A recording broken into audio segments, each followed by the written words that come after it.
하나님 말씀은 마태복음 6장 5절부터 15절까지입니다.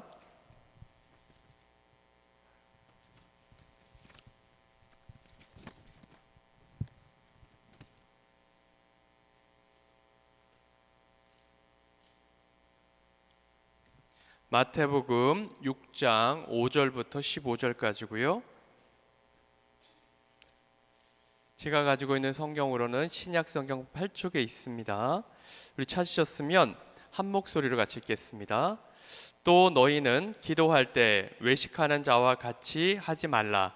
그들은 사람에게 보이려고 회당과 큰 거리 어귀에 서서 기도하기를 좋아하느니라. 내가 진실로 너희에게 이르노니 그들은 자기 상을 이미 받았느니라. 너는 기도할 때 내 골방에 들어가 문을 닫고 은밀한 중에 계신 내 아버지께 기도하라. 은밀한 중에 보시는 내 아버지께서 갚으시리라. 또 기도할 때 이방인과 같이 중언부언하지 말라. 그들은 말을 많이 하여야 들으실 줄 생각하느니라. 그러므로 그들을 본받지 말라. 구하기 전에 너희에게 있어야 할 것을 하나님 너희 아버지께서 아시느니라. 그러므로 너희는 이렇게 기도하라. 하늘에 계신 우리 아버지여, 이름이 거룩히 여김을 받으시오며 나라가 임하시오며 뜻이 하늘에서 이루어진 것 같이 땅에서도 이루어지이다. 오늘 우리에게 일용할 양식을 주시옵고 우리가 우리에게 죄 지은 자를 사하여 준 것 같이 우리 죄를 사하여 주시옵고 우리를 시험에 들게 하지 마시옵고 다만 악에서 구하시옵소서.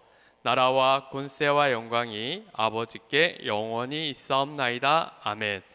너희가 사람의 잘못을 용서하면 너희 하늘 아버지께서도 너희 잘못을 용서하시려니와 너희가 사람의 잘못을 용서하지 아니하면 너희 아버지께서도 너희 잘못을 용서하지 아니하시리라. 아멘. 할렐루야. 오늘 이 밤에 나오신 사랑하는 성도님들을 주님의 이름으로 환영하고 축복합니다.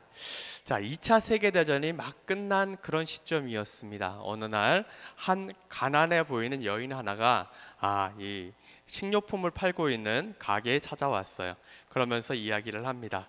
나에게 제발 우리 아이들과 성탄절 파티를 할 수 있는 음식을 조금만 좀 줄 수 없겠습니까?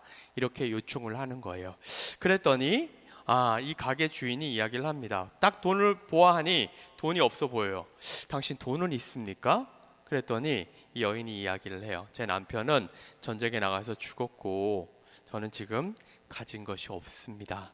제가 당신을 위해서 드릴 수 있는 것은 기도밖에 없습니다. 이렇게 이야기를 하는 거예요. 그랬더니 이 음식을 파는 이 사람이 이렇게 이야기를 합니다. 당신이 나에게 줄 수 있는 그 기도의 그 무게가 얼마나 되는지 한번 좀 봅시다. 얼마나 되는지 그걸 봐야지 내가 음식을 주든지 말든지 할 거 아닙니까? 그러면서 종이 한 장을 주면서 여기다가 당신의 기도를 한번 적어 보십시오 라고 얘기를 했어요. 자, 그랬더니 이 여인이 자기 품에서 수첩 하나를 꺼내는 거예요.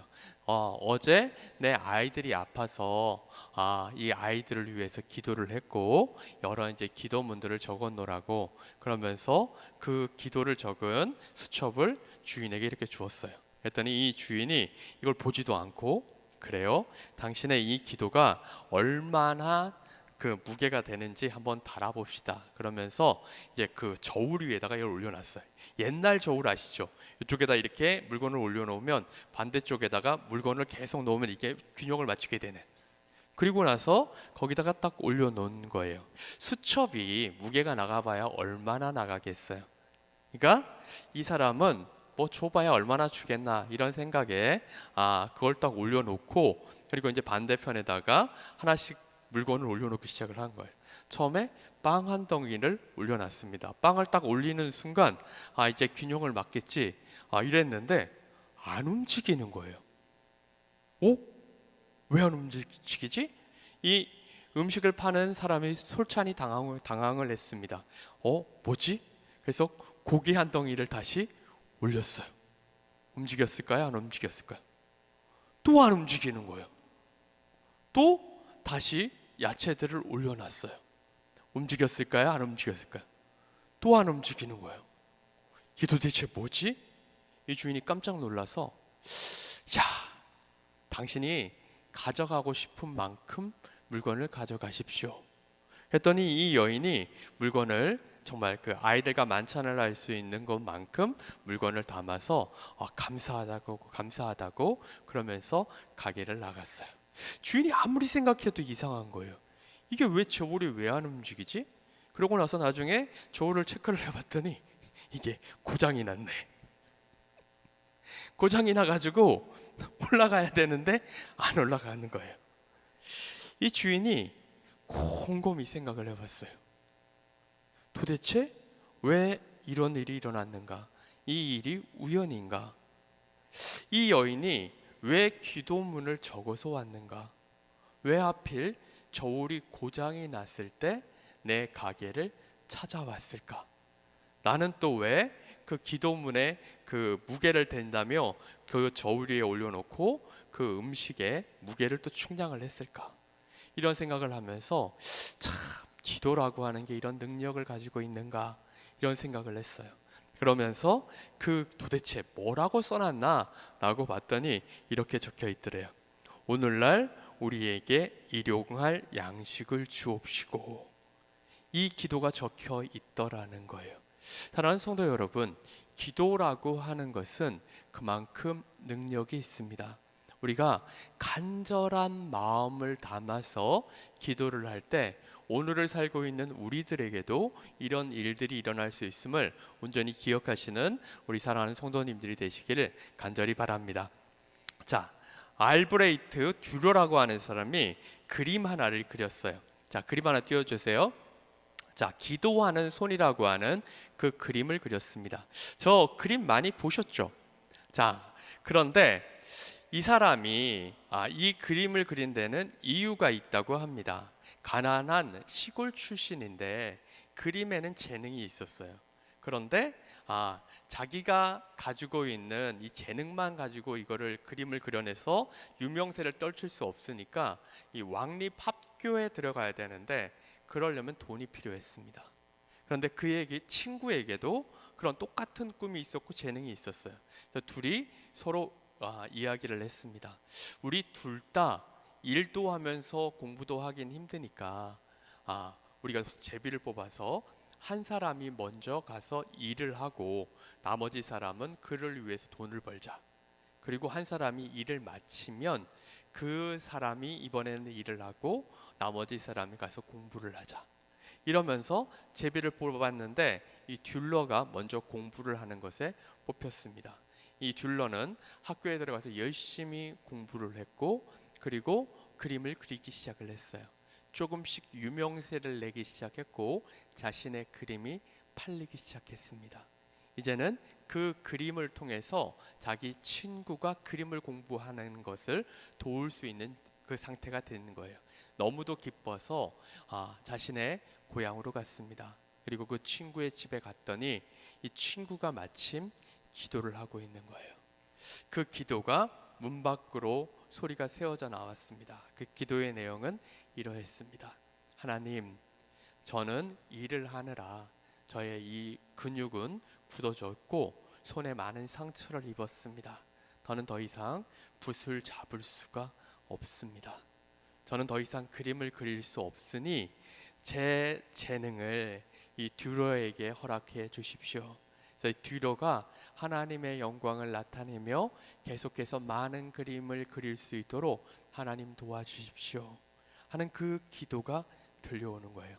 듀러는 그 친구의 그 모습을 보면서 그 자리에서 그림을 그리기 시작을 했고 그 그림이 바로 이 알브레이트 듀러의 기도하는 손이라고 합니다. 이 듀러라고 하는 인물은 어떤 인물이냐면 이 르네상스 초반 때에 그림을 그렸던 인물인데 그때 활발하게 활동했던 사람이 누구냐면 레오나르도 다빈치, 그 다음에 미켈란젤로 이런 사람들이 활발하게 활동을 하고 있었고요. 듀러는 독일 출신이었습니다. 독일은 그 당시만 하더라도 이 그림에 있어서는 변방으로 취급을 받았던 그런 나라였어요. 그런데 이 듀러라고 하는 인물이 나타나서 그림을 그리기 시작을 했고 독일에 있어서 정말 대단한 그림에 있어서는 업적을 남긴 그런 사람이라고 합니다. 그래서 독일 사람들은 어떤 말까지도 하고 있냐면 이 듀러는 미켈란젤로에다가 피카소를 더해서 얹어준다 하더라도 나는 이 듀러는 절대 줄 수 없다 라고 하는 말을 할 정도로 그런 대단한 업적을 이룬 인물이 바로 듀러라고 해요. 근데 이 듀러를 있게 한 사람이 바로 그의 친구였고, 그의 친구의 간절한 기도가 이 듀러를 오늘날에 정말 대단한 그런 화가로 만들었다고 그렇게 이야기를 합니다. 사랑하는 성도 여러분, 아까도 말씀을 드렸다시피 기도에는 능력이 있습니다. 자, 그래서 우리가 기도하잖아요. 그런데 우리가 기도하면 다 이루어지던가요? 그래요, 안 그래요? 사실 우리 기도 많이 하죠. 여러 가지 소원을 담아서 하기도 하고, 또 누군가 아픈 사람이 있으면 그 아픔을 고침을 받기 위해서 기도를 하기도 하고, 또 나의 어떤 문제들을 위해서 기도하기도 합니다. 그런데 어떨 때는 그 기도가 응답이 안 될 때가 있어요. 아니, 어떨 때가 아니라 안 되는 게 훨씬 더 많아요. 왜 그럴까요? 자, 그렇다면 우리는 어떤 기도를 드릴 때 그 기도가 하나님 앞에 상달되어지고 그 기도의 응답을 받을 수 있을까요? 오늘 그 본문에서 그 해답을 좀 찾으실 수 있기를 바랍니다. 먼저 우리는 기도를 어떻게 해야 되냐면요, 5절과 6절을 같이 한번 읽어보도록 하겠습니다. 같이 읽습니다. 또 너희는 기도할 때 외식하는 자와 같이 하지 말라. 그들은 사람들에게 보이려고 회당과 큰 거리 어귀에 서서 기도하기를 좋아하느니라. 내가 진실로 너희에게 이르노니 그들은 자기 상을 이미 받았느니라. 너는 기도할 때 내 골방에 들어가 문을 닫고 은밀한 중에 계신 내 아버지께 기도하라. 은밀한 중에 보시는 내 아버지께서 갚으시리라. 자, 그 당시 이 유대인들은 기도를 어떻게 했을까요? 그 당시 유대인들도 오늘날 우리가 기도하는 것처럼 이렇게 기도를 했을까요? 아니면 이렇게 손을 잡고 기도를 했을까요? 눈은 감았을까요? 아니면 눈을 뜨고 기도했을까요? 자, 이들은 어떻게 기도했냐면, 자, 보세요. 팔을 들고 하늘을 향해서 고개를 들고 눈을 뜬 상태로 기도를 했어요. 그런데 많은 바리새인들이 그 기도를 어디서 했냐면 사람들이 많이 지나다니는 시장통이나 사람들이 많이 모이는 그런 공공장소에서 그렇게 기도를 했어요. 이유는 뭐냐면 내가 기도하는 걸 좀 보라고, 내가 얼마나 기도를 아름답게 하는지 좀 보라고, 이렇게 기도를 했던 거예요. 근데 예수님께서는 이런 기도는 하나님이 받지 않으신다라고 이야기를 해요. 그들은 이미 자기 상을 받았다라고 말을 하면서 너희들은 기도할 때 어떻게 해야 되냐면 골방에 들어가라. 골방에 들어가서 문을 닫고 은밀한 중에 계신 내 아버지께 기도하라. 은밀한 중에 보시는 내 아버지께서 갚으시리라. 자, 제 아들이 요즘 CCC라고 하는 단체에 폭 빠졌어요. 그리고 걔가 이제 어디 집회를 갔다 오더니 저한테 이렇게 얘기를 해요. 아빠, 우리 집 골방이 좀 있어? 야, 요즘 아파트에 무슨 골방이 있냐? 그래서 골방을 만들어 달래요. 그러면서 하는 말이 엄마가 쓰고 있는 그 요즘 이제 방마다 이렇게 보면 작은 그 드레스룸 같은 게 있잖아요. 거기를 엄마한테 좀 비우게 해서 자기가 거기서 기도를 하겠노라고 골방을 좀 만들어 달라고 얘기를 하더라고요. 그래서 걔가 걔를 앉혀놓고 이야기를 했어요. 이 골방이라고 하는 거는 말 그대로 문자 그대로의 골방을 얘기하는 건 아니야. 네가 하나의 장소를 마련해 놓고 거기서 기도하면 그게 너의 골방이 되는 거야. 자, 아파트 베란다가 있지 않냐? 거기. 그러니까 골방이라는 게 말 그대로 보일러도 안 들어오고 딱딱하고 이게 골방이니까 거기 가서 기도해. 그랬더니 그래? 그러면서 거기 가서 몇 번을 기도하더라고요. 그리고 나서는 나중에 이제 또 골방을 만들어 달라고 하는 말을 듣지를 못했어요. 어쨌든 하나님께서 원하시는 것은 사람들에게 보이려고 하는 기도가 아니라는 거예요. 골방의 의미는 하나님과 나와의 관계만을 유지시킬 수 있는 곳. 새벽에 나와서 기도하면 이곳이 나의 골방이 되는 거예요. 저녁에 나와서 하나님 앞에 간절히 기도하면 그게 나의 골방이 되는 겁니다. 중요한 것은 나에게 이런 골방이 있어야 한다는 거예요. 사람을 의식하지 않고 오직 하나님만을 바라보며 기도할 수 있는 그 장소가 내게 있어야 한다는 것입니다. 이 금요일 정도까지 밤에까지 나와서 하나님 앞에 예배를 드리고 찬양하는 우리 성도님들이라면 반드시 자신만의 골방을 가지고 있기를 간절히 바랍니다. 자, 그리고 또 두 번째로 뭘 얘기하시냐면 우리 7절을 같이 한번 읽겠습니다. 또 기도할 때 이방인과 같이 중언부언하지 말라. 그들은 말을 많이 하여야 들으실 줄 생각하느니라. 자, 기도하는데 중언부언하지 말래요. 이 중언부언한다는 말은 무슨 뜻일까요? 이거는 마치 이와 같은 거예요. 우리 어렸을 때 이런 말 했죠? 수리수리 마수리. 이런 말 했어요, 안 했어요? 했었죠. 근데 이 말을 한 번 하고 마는 게 아니라 수리수리 마수리 수리수리 마수리 수리수리 마수리 수리수리 마수리 이렇게 하는 거예요. 그런데 오늘날 교회에서도 이렇게 기도하는 사람들이 있어요. 무슨 말이냐면, 자, 주기도문을 외우는데 이렇게 하는 거예요. 하늘에 계신 우리 아버지 이름이 거룩히 여김을 받으시오며 나라가 임하시오며 뜻이 하늘에서 이루어진 것 같이 땅에서도 이루어지이다. 오늘날 우리에게 일용할 양식을 주시고 우리가 우리에게 죄 지은 자를 사해 준 것 같이 우리 죄를 사해 주옵시고 우리를 시험에 들게 하지 마옵시고 다만 악에서 구하옵소서. 나라와 권세와 영광이 아버지께 영원히 있사옵나이다.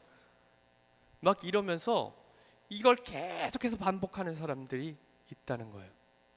근데 이런 기도는 하나님께서 기뻐하신다 안 하신다? 하지 않는다는 거예요.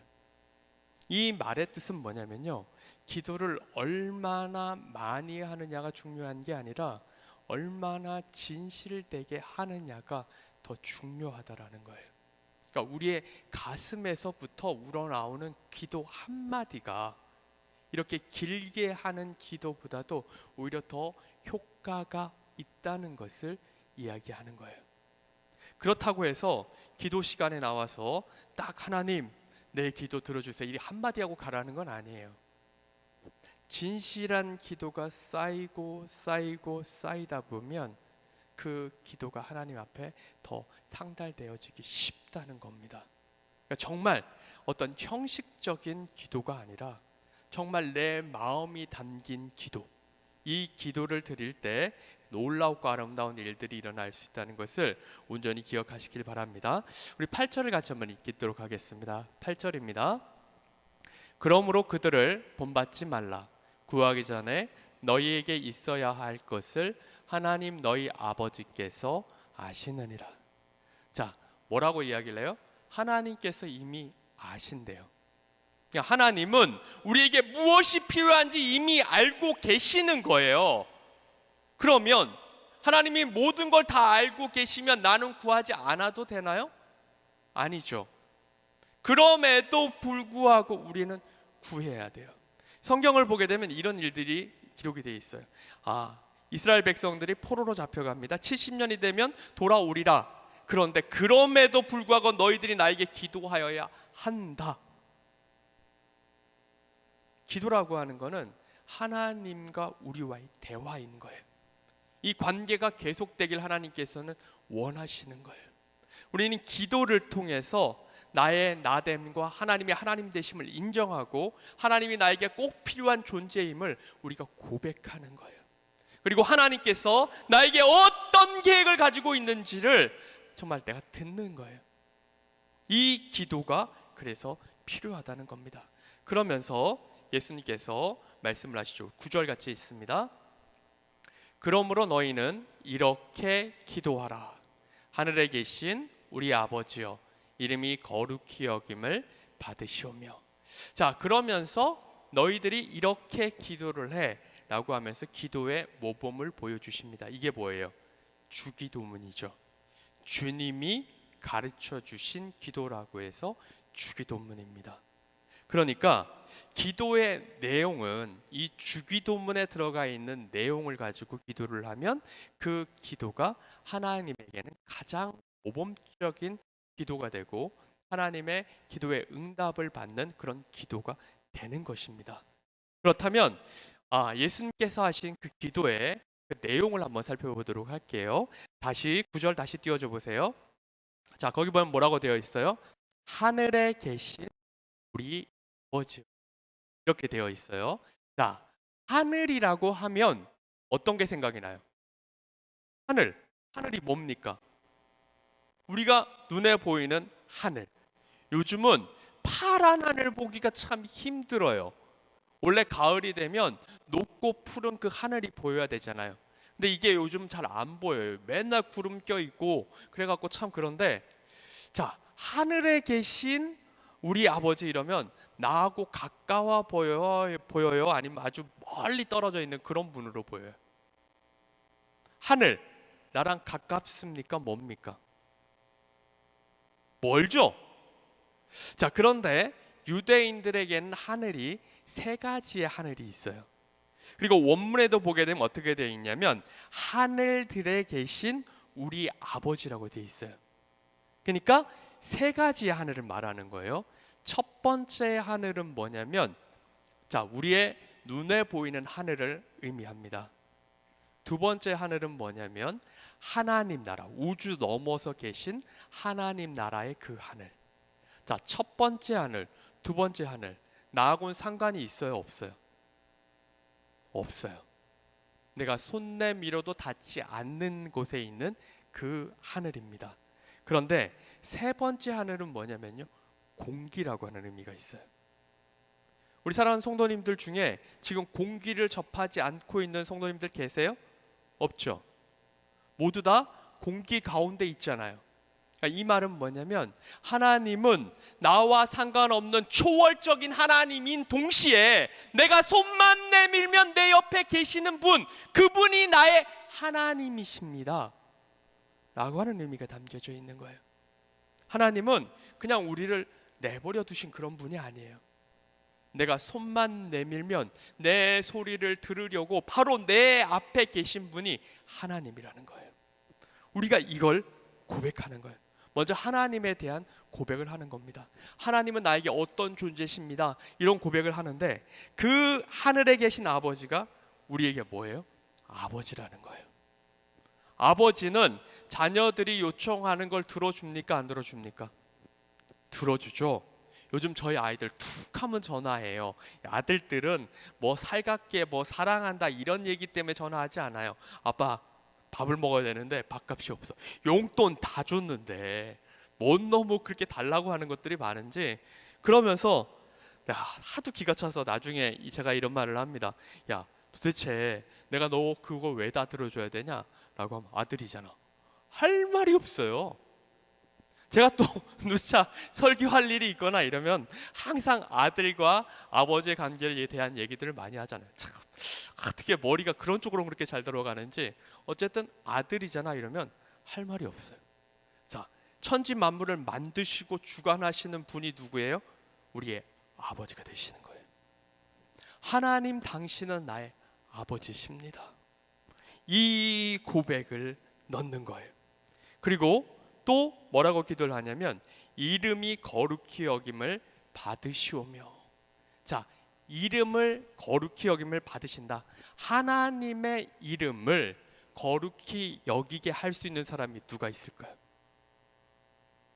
사람이 감히 하나님의 이름을 거룩하게 할 수 있어요, 없어요? 없어요. 본문의 의미를 보면 하나님, 당신이 자신의 이름을 우리들 까닭에 거룩하게 하옵소서 라는 의미예요. 하나님의 이름을 거룩하게 하실 수 있는 분은 하나님밖에 없어요.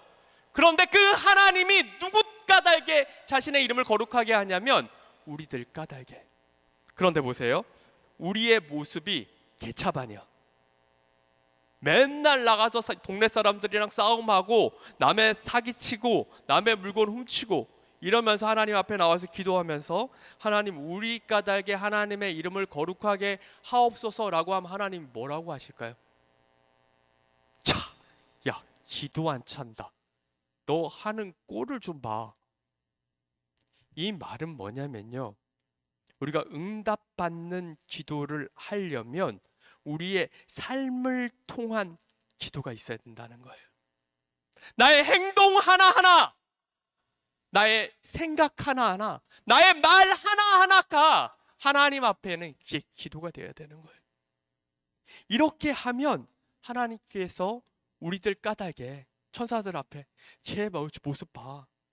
내가 바로 저런 이유 때문에 내 아들 예수 그리스도를 이 땅에 보냈고 십자가를 지게 한 거야. 나 잘했지. 이렇게 되는 거예요. 자, 그러면서 또 10절을 같이 보겠습니다. 10절입니다. 나라가 임하시오며 뜻이 하늘에서 이루어진 것 같이 땅에서도 이루어지이다. 우리는 먼저 뭘 위해서 기도해야 되냐면 하나님 나라를 위해서 기도해야 한다는 거예요.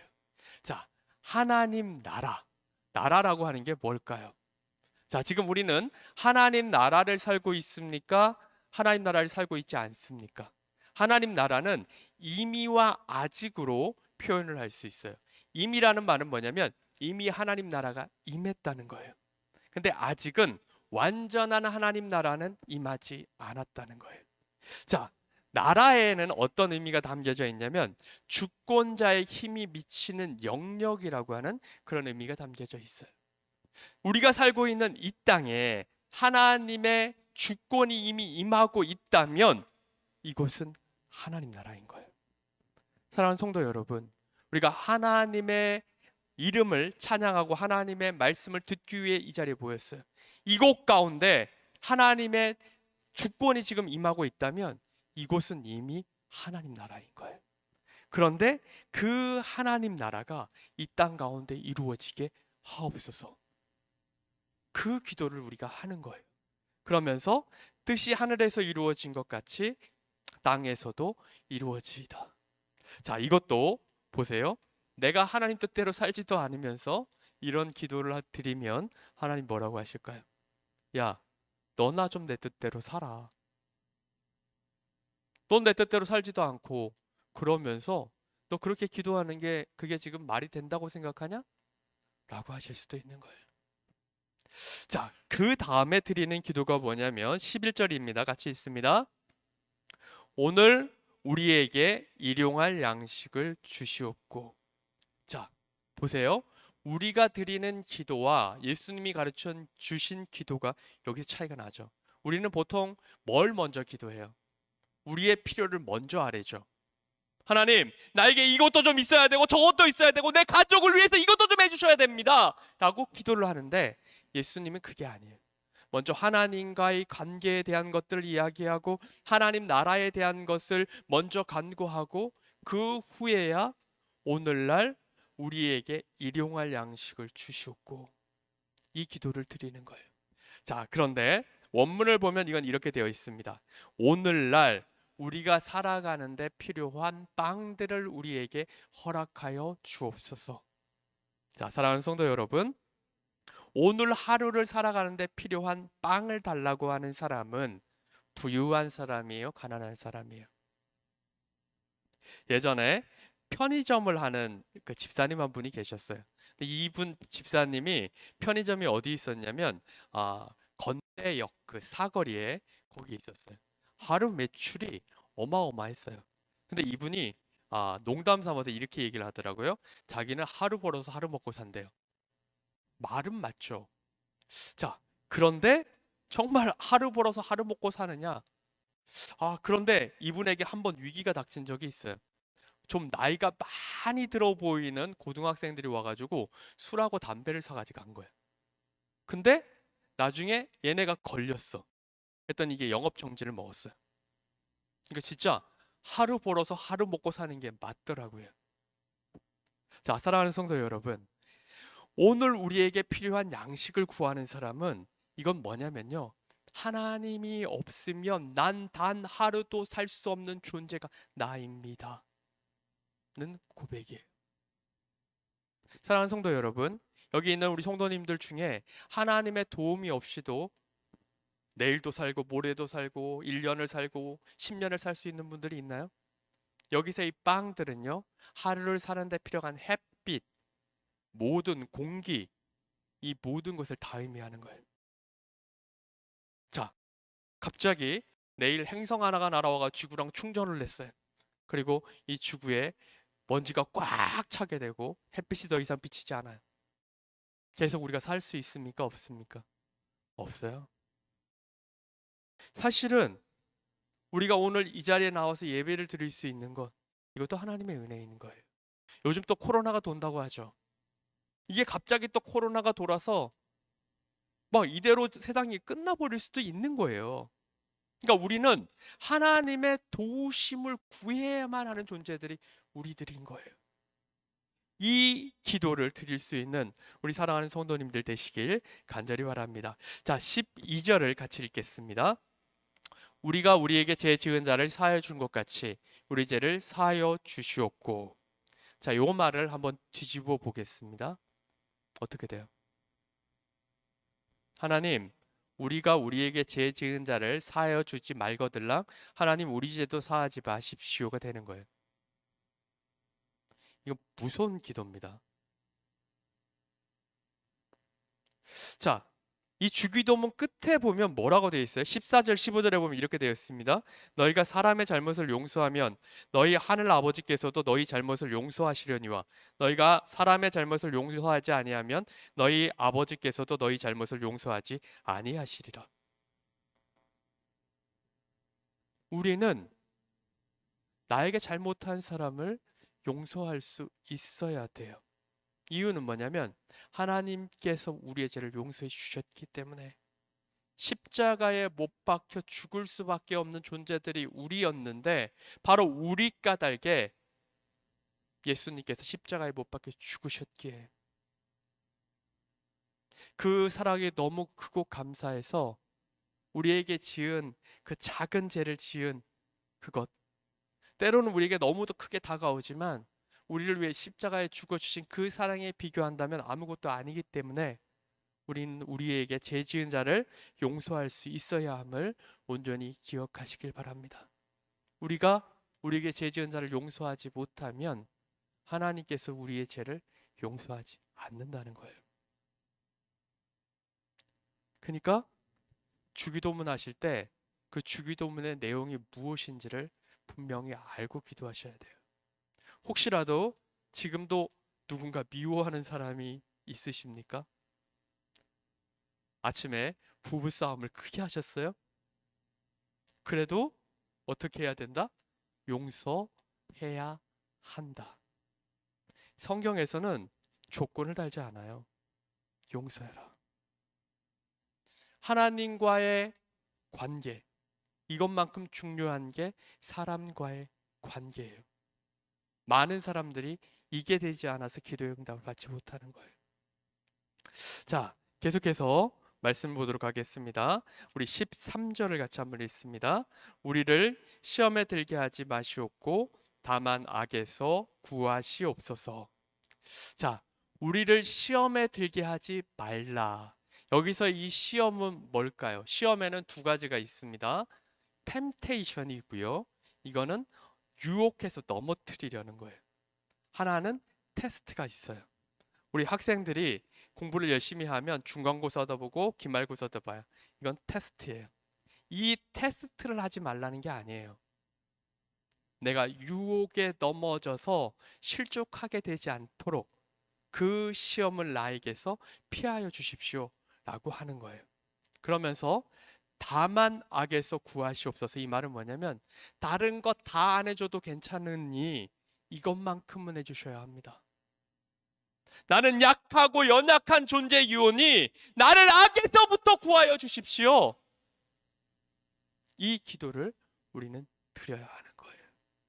그러면서 마지막으로 뭐라고 기도하냐면 나라와 권세와 영광이 아버지께 영원히 있사옵나이다. 이건 도대체 무슨 의미일까요? 예전에 옛날 주기도문에는 이걸 뭐라고 되어 있냐면 대개의 나라와 권세와 영광이 아버지께 영원히 있사옵나이다 이랬어요. 그 대개, 이 대개가 어떤 의미일까요? 100 중에 90, 10 중에 9, 이 대개예요? 아니에요. 이거는 영어로 보면 이건 포로 되어 있는데 이유를 설명할 때 이 말을 써요.